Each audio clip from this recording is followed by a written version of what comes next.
Hello, my name's Emma. I'm 35 years old. I never thought I'd ever be a divorcee, but here I am. Today, I want to tell you about how I came to be a divorcee and how the one relationship I was proudest of turned out to be a sham. It's taken a while to heal from it, but I'm in a better place to share my stories, so I figured I'd give it a shot here. My ex-husband David and I met at a friend's party. I remember how he caught my eye with his easy smile and confident demeanor. We started talking and he made me laugh more than I had in a long time. It felt like we had an instant connection. He was charming, attentive, and always seemed to know the right things to say. Our romance moved quickly. We were inseparable and got married within 2 years. In the beginning, everything felt perfect. David was always so interested in my day, wanting to know where I was and who I was with. He said it was because he loved me so much, but sometimes it felt like he was keeping tabs on me. I pushed those feelings aside, thinking it was just his way of showing he cared. David had been married before, to Elaine. From what he told me, their marriage was a nightmare. He said Elaine was difficult, always arguing and never appreciating him. He painted himself as the victim for her unreasonable behavior. He mentioned that she would make him feel worthless and that she was impossible to please. David insisted that Elaine was the problem, and I believed him. He made sure I didn't interact with her much, saying it was for the best and that she was a bad influence. I trusted him and didn't question it. When I married David, I also became stepmother to his daughter, Lily. Lily was only 9 years old when I met her.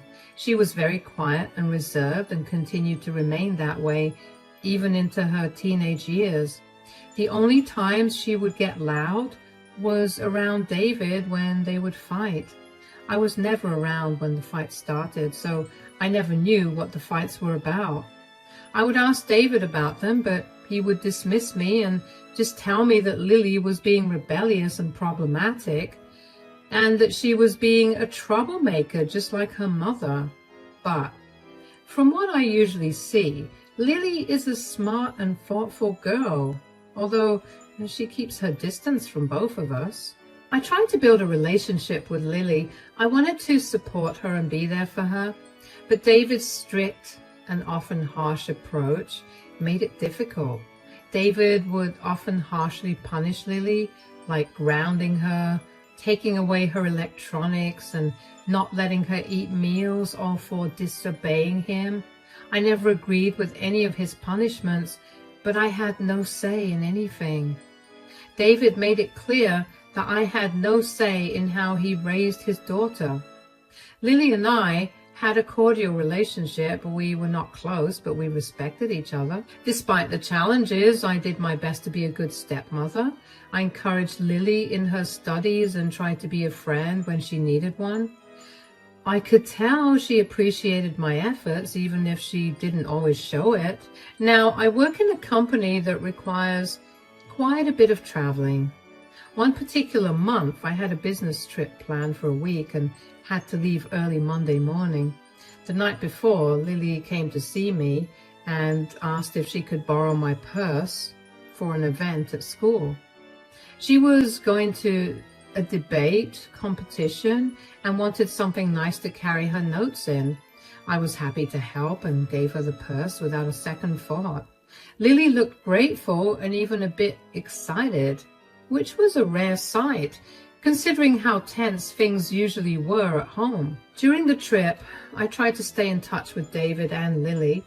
I called and texted every day, but David rarely answered his phone. When he did, his responses were short and dismissive. He claimed he was busy with work, but it felt like he was avoiding me. I didn't think too much of it at the time, assuming he was just stressed. I managed to speak to Lily once, and she told me the debate went well. She sounded happy, which gave me some comfort. By the time I returned home, The atmosphere in the house was heavy and tense. David was waiting for me in the living room. His expression was stern, and before I could even ask how things were, he dropped a bombshell. "Lily's moved out. She's too rebellious and problematic to stay here any longer." "What? What do you mean she's moved out? Why?" "She's been causing trouble, disrespecting me, and breaking the rules. We had a huge argument, and it was the final straw." "This doesn't make sense. What exactly did she do that was so bad?" "She's been sneaking out at night, talking back to me, and refusing to follow any of the house rules. I can't have that kind of behavior under my roof." "David, she's a teenager. They make mistakes, and this is their default behavior. You can't just kick her out for that." "It wasn't just one mistake. It's been building up for a long time. She needs to learn that actions have consequences." "Did you even try to talk to her? Maybe there's a reason she's acting out. We need to understand what's going on with her." "I tried talking to her, but she wouldn't listen. She's stubborn just like her mother. I can't deal with it anymore." "That's not fair, David. She's your daughter. You can't just give up on her because things are difficult." "What exactly happened in the argument?" "She started yelling at me, saying I was too strict and that she hated living here. She was out of control. I had to do something." Yelling back and forth isn't going to solve anything. We need to find a way to communicate better. Throwing her out is not the answer. "You don't understand. She's been pushing every boundary, testing every limit. It's been a nightmare. She needs to go somewhere she can get a reality check." "So where is she now? Did she have somewhere safe to go?" "She went to stay with a friend. She's fine. She'll learn her lesson and maybe realize how good she had it here. Unless her equally annoying mother picks her up and coddles her like she always does." "This is so wrong. We're supposed to be her parents. We're supposed to help her, not push her away. Can't we try to bring her back and work this out together?" "This is my daughter we're talking about here. You need to mind your place. You're not her mother. You don't understand how hard it's been dealing with her. I've made my decision. She needs to see the consequences of her actions. Maybe this time apart will make her think about how she's been acting." "I don't agree with this at all. I think we're making a huge mistake. She's going to feel abandoned and betrayed by you. How is that going to help her?" "I'm done discussing it. Lily is out of control, and she needs to learn the hard way.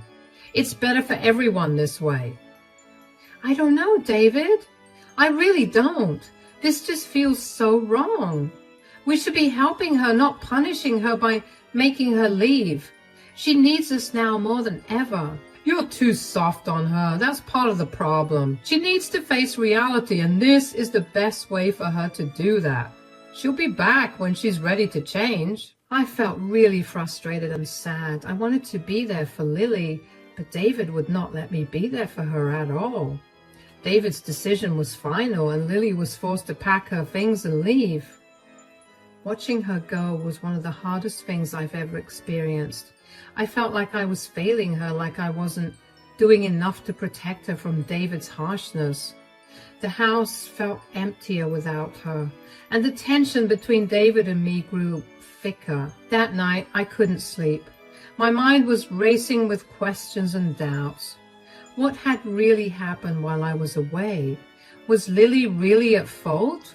Or was David manipulating the situation? The more I thought about it, the more I suspected the latter.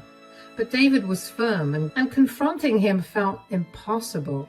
A few days after Lily moved out, I was still feeling upset and confused. I decided to clean the house to take my mind off things. As I was tidying up, I found the purse I had lent to Lily for her debate competition. I hadn't thought about it since she borrowed it. When I opened the purse, I found a small note and a USB drive. The note said, "I should have told you sooner about this video." I felt a rush of confusion and worry. What video? Why didn't she tell me sooner? My heart started to race as I held the USB drive in my hand. I wondered if I should check what was on the USB. Part of me was scared of what I might find. What if it was something terrible? But another part of me needed to know the truth, especially since David wasn't giving me any clear answers about what happened while I was away. I decided to try asking him once again to tell me what had happened between him and Lily that night. How was work today? Oh, it was tiring like it always is. Do you think I could talk to you about something right now, or are you too tired? You can talk, but make it quick. I really want to take a hot shower and just relax after. Well, it's about Lily. I really want to know what happened between you and Lily that night. I feel like I'm in the dark here. It's nothing important, just the same old teenage drama. This isn't just drama. Both of us know it. She moved out. That's a big deal. What exactly did she do that made you so upset? She was being disrespectful as usual, talking back, refusing to listen. You know how she is. But what did she say? What triggered the argument? It doesn't matter. She was just being her rebellious self. It's nothing new. It does matter. She's your daughter. What were you arguing about? We've been over this, Jess. She was just complaining about the rules and saying that I'm too strict. Typical teenage nonsense.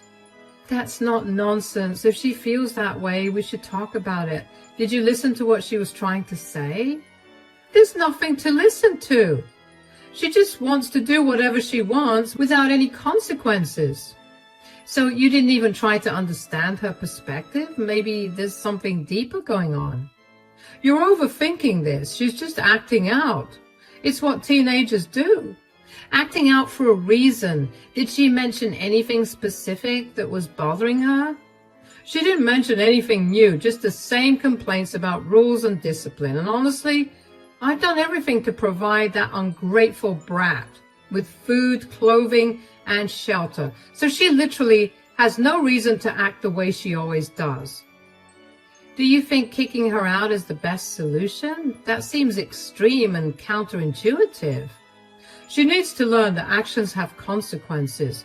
Maybe some time away will make her appreciate what she has here. Or it could push her further away. Did you even consider how this would affect her? She's a smart girl. She'll figure it out. She needs to face reality.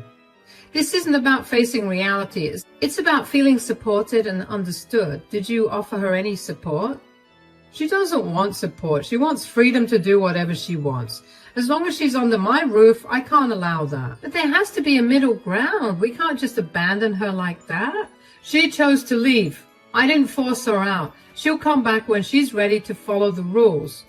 Did she really choose to leave, or did you make her feel like she had no other option? She made her choice. I'm not going to keep begging her to follow simple rules. This isn't about begging. It's about being a good parent. You need to guide her, not push her away. I've done my part. If she doesn't want to listen, that's on her. I don't agree with this. We should be trying to bring her back, not pushing her out. Well, you're not her mother, Jessica. This is my decision and it's final. I don't want to talk about this again, and now, if you'll excuse me, I have to take a shower now. David still hadn't answered my question truthfully. He skillfully avoided talking about what actually happened in the argument and the events that led to it, and whatever he told me was also not true. The Lily I had been around would never raise her voice or even talk to anybody disrespectfully. Things were simply not adding up in my mind. I don't know why, but for the first time, I actually started thinking about all the shady ways that David had behaved. Once that seed had been planted, I couldn't get rid of the urge to look into the USB. So I waited for David to fall asleep before I plugged the USB into my laptop. There were multiple files, so I went through all of them. What I saw made my stomach drop. There were several video clips, all dated from the week I was on my business trip, and some a little before. The first video showed David yelling at Lily, accusing her of things she clearly hadn't done. He was harsh and cruel, his face twisted with anger. Lily looked scared and tried to defend herself, but David wouldn't listen. The next videos were even worse. They showed David setting up situations to make Lily look bad, like planting broken items in her room and then blaming her for them. It was clear he was manipulating everything to turn me against her. I felt a mix of anger and sadness watching these clips. Then came the most shocking parts. One of the videos showed David with another woman in our home, acting in ways that were undeniably intimate. My heart ached with the betrayal. I felt sick, tears streaming down my face as I watched. I couldn't believe what I was seeing. This wasn't the David I thought I knew. How could he do this to Lily? How could he do this to me? My mind was a whirlwind of emotions, hurt, anger, and disbelief. I felt like my whole world was falling apart. Everything I thought was true about our relationship was a lie.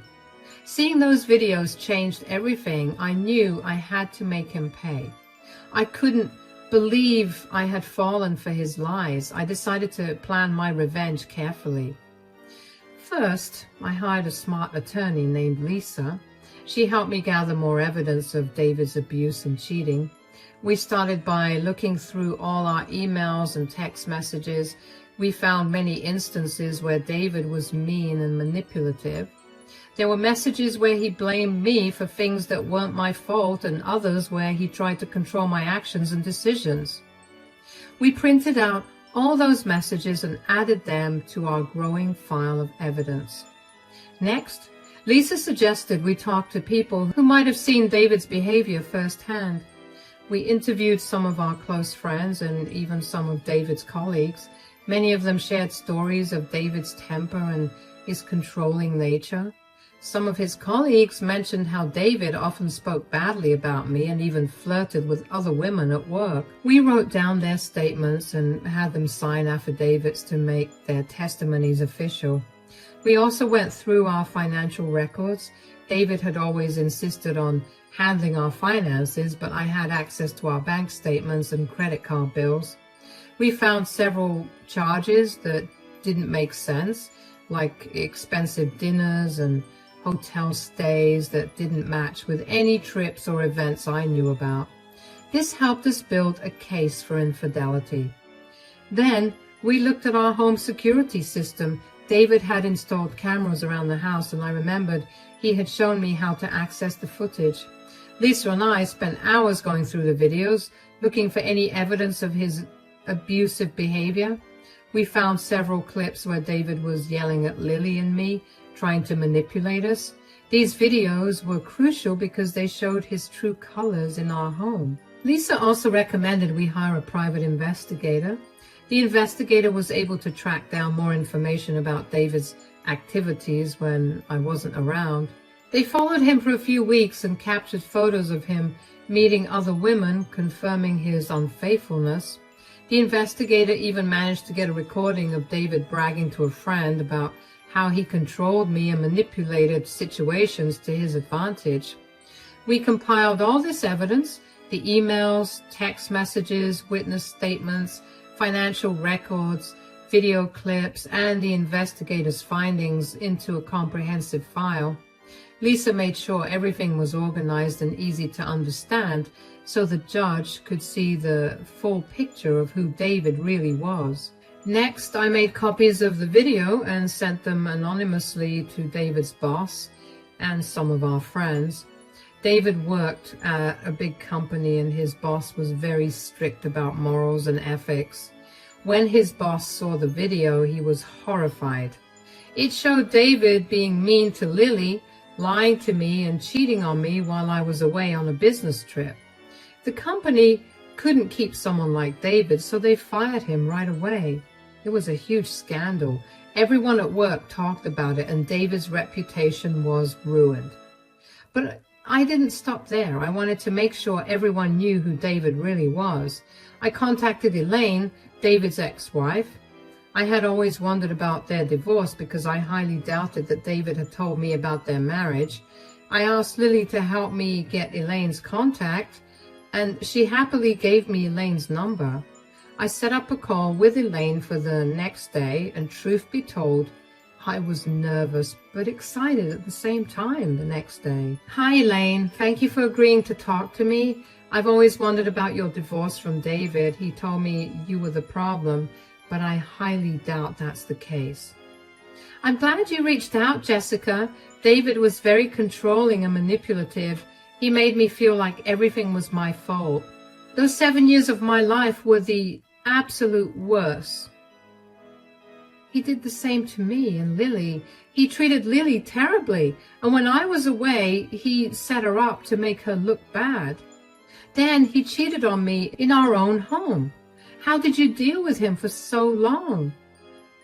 That sounds exactly like him. He was always trying to control everything and everyone. It was hard to deal with him. I tried to make it work, but he kept pushing me down. He isolated me from friends and family. I felt trapped. That's why I finally left, but I couldn't fully protect Lily from him. I've always wondered why you didn't do anything before. Didn't you know that he was hurting Lily too? I didn't know the extent of it, Jessica. When we divorced, he had full custody of Lily. He made sure I couldn't get close. I tried to fight for her, but he had too much control. I thought maybe if I stayed away, he would leave her alone. Yeah, I see how you could feel that way, but we need to do something now. David can't keep getting away with this. I have evidence of David mistreating Lily, which I'm sure will get his custody taken away. So you have a chance to fight for it. He doesn't have a job either, so you'll definitely be granted custody of her. Oh my God, you're an angel. How did you even manage to do all of this? Trust me, it wasn't easy, but I also hated the way David treated Lily and me so much that I had to make sure he never had a good life after I was done with him. You're amazing. You know that, right? You know what? I'm going to also help out. I have many connections through my work. We can make sure David never finds a job again. It's time he faced the consequences. That's a great idea. This will only make sure that he struggles even more. I'll start reaching out to my contacts. We'll make sure everyone knows the truth about David. He won't be able to escape this time. Thank you so much for helping out. Please don't thank me. This is the best I could have done. I feel horrible that I couldn't have helped Lily earlier, so this is my way of making up for it. I'm sure she'll appreciate it a lot. It's been really nice talking to you. Take care of yourself and keep me updated. Will do. I was grateful that Elaine was helping me out. All that was left was to fight the divorce, which David decided to make the most difficult thing in the world after I handed him the divorce papers. At first, he tried to deny his affair until he saw the video evidence I had of it. The legal battle was tough, but with Lisa's help, I won. The judge saw all the evidence of David's abuse and infidelity and ruled in my favor. I got most of our shared assets, which left David with almost nothing. He had no job, no reputation, and hardly any money. Winning the divorce was a mix of relief and sadness for me. I felt a huge weight lift off my shoulders knowing that I was finally free from David's lies and control. The court saw the truth, and that gave me a sense of justice and peace. I felt proud of myself for standing up for what was right, for Lily and me. But there was also sadness. I had once loved David, and it was painful to see our relationship end this way. The betrayal and hurt was still fresh, and it would take time to heal. I thought about Lily and how she would find her own path to healing. David faced severe consequences for his actions. After the video and all the evidence came out, people saw him for who he really was. His friends and colleagues cut ties with him. They didn't want to be associated with someone who was so mean and dishonest. He became socially isolated and had no one to turn to. Financially, too, David was in big trouble. Without a job and a damaged reputation, he struggled to find new work.